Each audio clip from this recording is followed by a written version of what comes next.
Bandeko bana Congo mbote na bino bisika nyonso boza kolanda biso.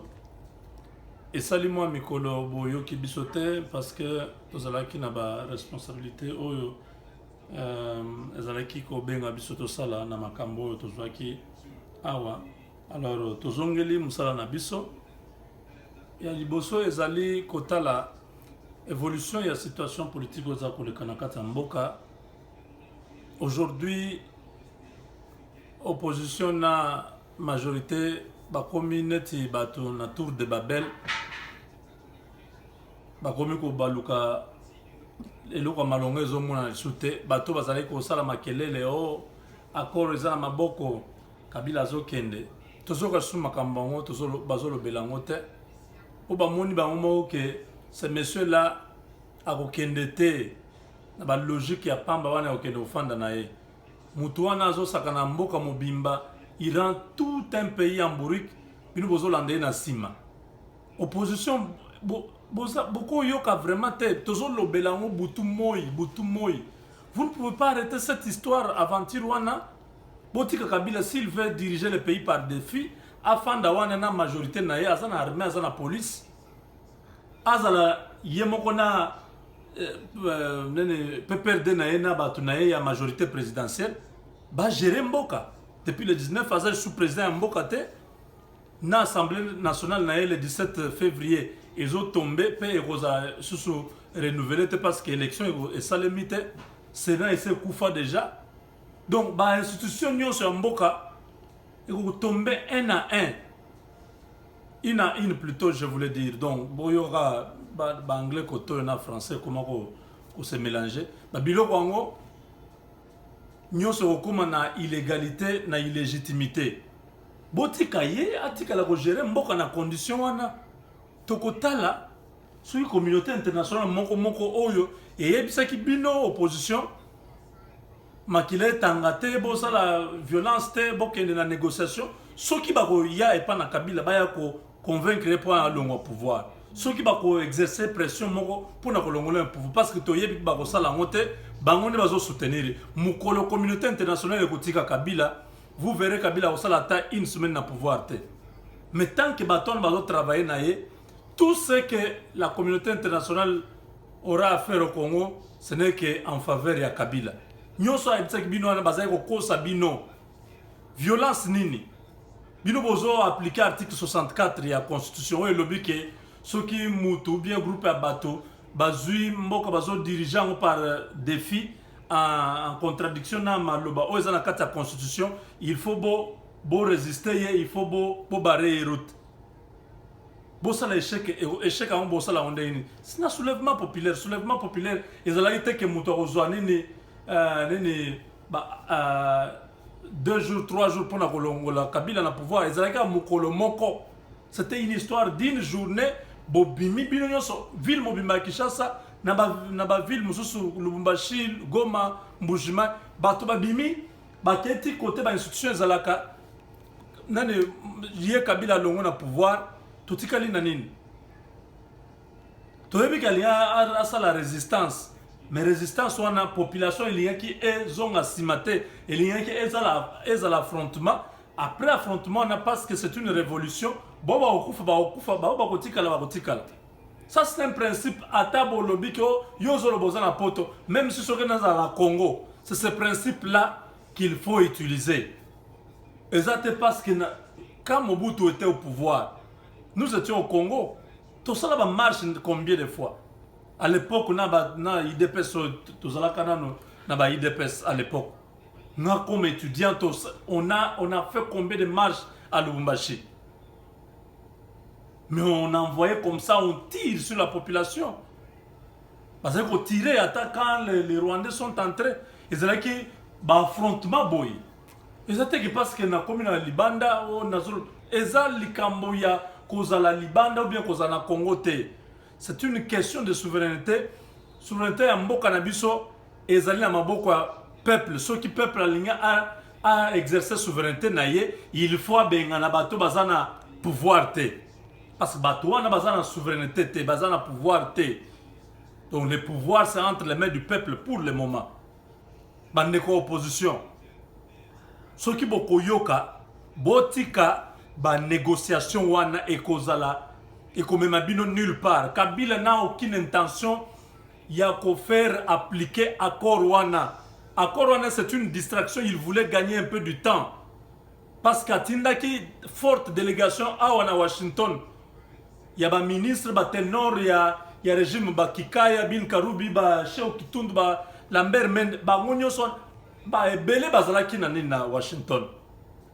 Ba yakinde ko négocier ba ko kutana na équipe ya Donald Trump pour essayer de faire comprendre bango na ndenge na bango ke Kabila zo boye ko longwa pouvoir te, il faut élection et s'organiser.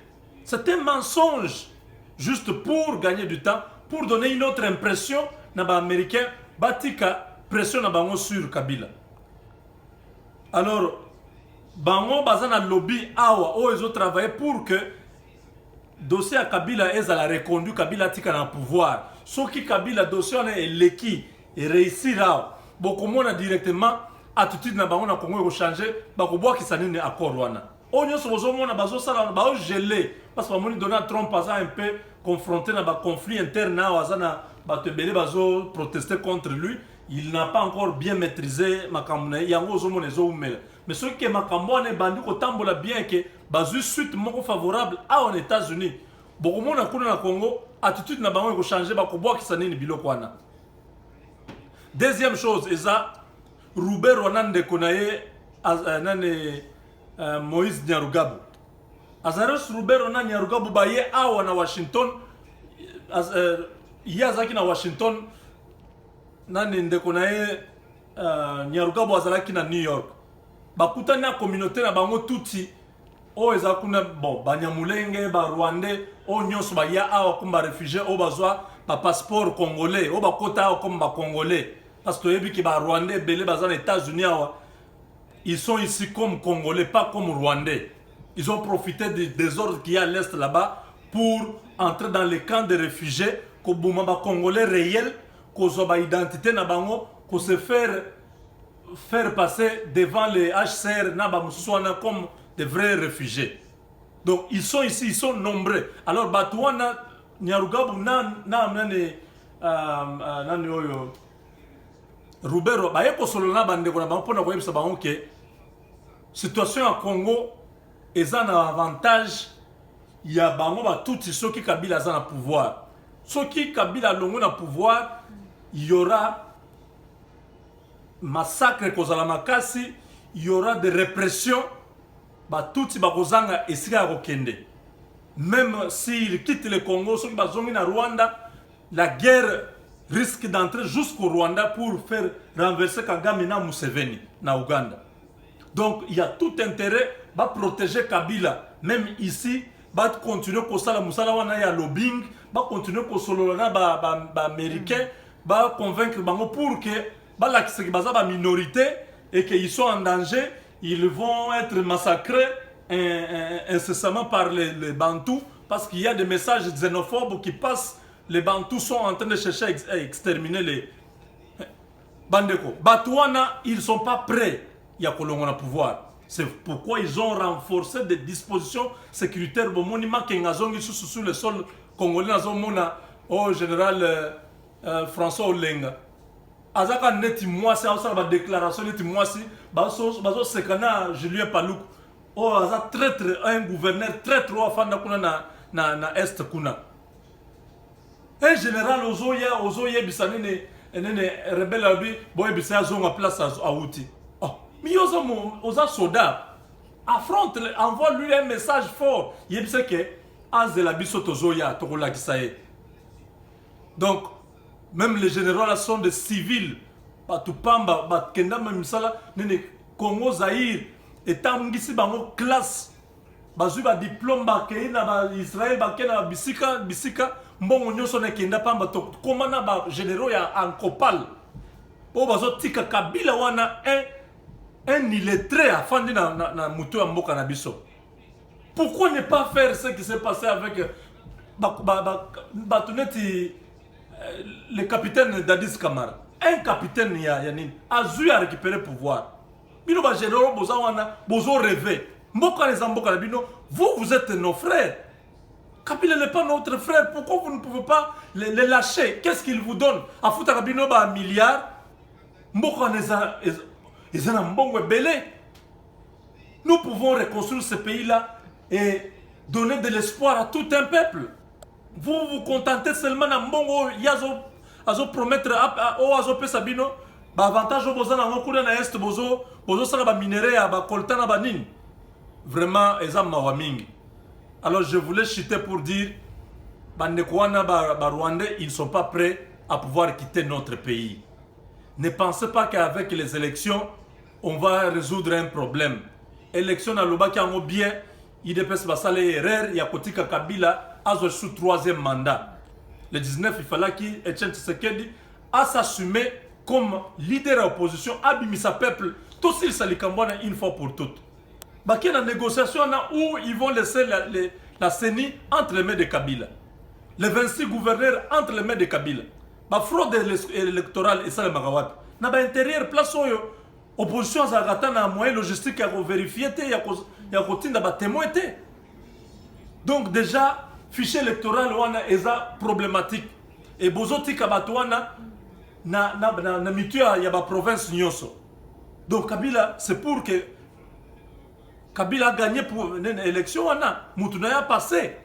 Ce qui est l'élection est allé l'élo, je ne pense qu'aucun opposant ne pourra prendre la tête du pays. En dehors de Katumbi, Wazali Banda et Mboka, Oyebazobo et pas Kabila à Zonga Mboka. Mais si c'est les opposants que vous avez là, peut-être ils cherchent à être ministres pour que Bazo Mbonga ou qu'il ne dans campagne va se faire élire comme député ou sénateur. Voilà un peu la situation.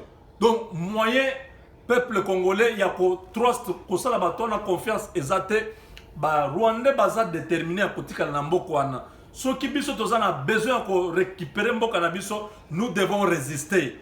Résistance est cause temps, mais on doit être tous dans la formule, il y a résistance. Pas dans la formule, il n'y a aucune négociation. Aucune négociation ne peut enlever Kabila du pouvoir. Wana ezali message clair au yabiso ya bana diaspora. Toujours continuer ko lukamayele ya kosala pour que to bengana monguna. Bandeko bazo bunda déjà sur terrain ndeko kamwina sapuna ba mususu bazo bunda déjà, mais ils n'ont pas beaucoup de soutien ou ko permettre bango ba avancer noki. Mais nous sommes en train de travailler ensemble pour que Musalawana et Sila Noki Kabila longo na mboka na biso. Wana za message na biso ya bana diaspora, nous restons tous debout.